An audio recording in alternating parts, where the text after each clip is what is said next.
Last Thursday, Christchurch partygoers were treated to the yearly meeting of the city's DJing elite. Decknology, an annual DJ competition run by radio station RDU, has built itself a reputation of turning out top local talent, with 12 months' worth of bragging rights going to the victor. RDU morning host Mike Field has been involved in the running of the event for the last couple of years and gave us a rundown on the history of Decknology. The event, Decknology itself, has been running since 1997. The first 3 years it ran in association with a club called Azure down on the Strip, way before my time. And since then it's run in association with bars like the Concrete Club and the Old Ducks. After the Quakes, we did miss 1 year in 2011, but we've run every year since 1997, and yeah, since the Quakes we've run it exclusively at Ducks Live. The competition begins in mid-October with strong crowds in attendance as the draw narrows. It was 4 heats, then 2 semi-finals, and then down to 1 final, which is the big night. In the past 2 years it's always been Cup and Show Week, that Thursday before the holidays, so it's always a pretty big event. The DJs are given 15-minute sets in the heats through to 30 minutes to show their skills come finals time. Being judged on a number of sections, the competitors have to run a slick operation if they hope to move through in the event. Fundamentals, they're looking for good beat matching and gain control and things like that.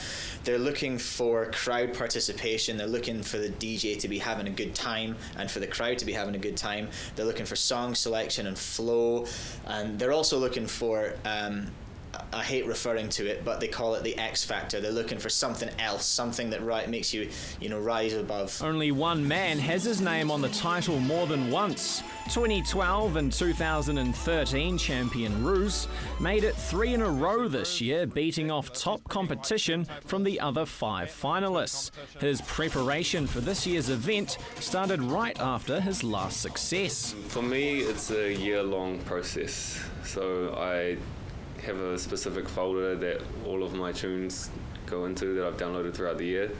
A couple months out, I'll narrow that down to about 400 songs that are just quality. I also have a bunch of ideas that I've written in my phone throughout the year. And then I narrow that down and try and make everything work with about 35 songs. And then I try and make all of that work somehow. And what happens if anything goes wrong on the night? If something goes wrong on the night, which is what I get most nervous about, then you have to improvise. And that's why I practice every day for a month leading up to it, so that I can see where things might go wrong, and then I can see how I'll get out of that as fast as possible without telling. The Decknology competition is seen by many as the perfect platform for getting notice as they search for regular paid gigs. All of our judges are promoters or old DJs and things like that. And they absolutely get picked up and get good slots, good gigs in places around town. I mean, a lot of the guys who who made it to the final, I'd say maybe half of them are playing at Rhythm and Alps, and we picked one of the other ones to give a set at Rhythm and Alps as well. And there was other guys, I know they're getting picked up by places like Massive for the summer solstice and everything. And the judges are always on the lookout for, as well as the winner of the competition, the DJ that's going to be a great club or pub DJ as well. What separates Roos from most competitors is his ability to scratch, a technique he told me has taken many years to learn. Roos won't be back to defend his title next year though, as he hands over the reins and turns his attention to other projects.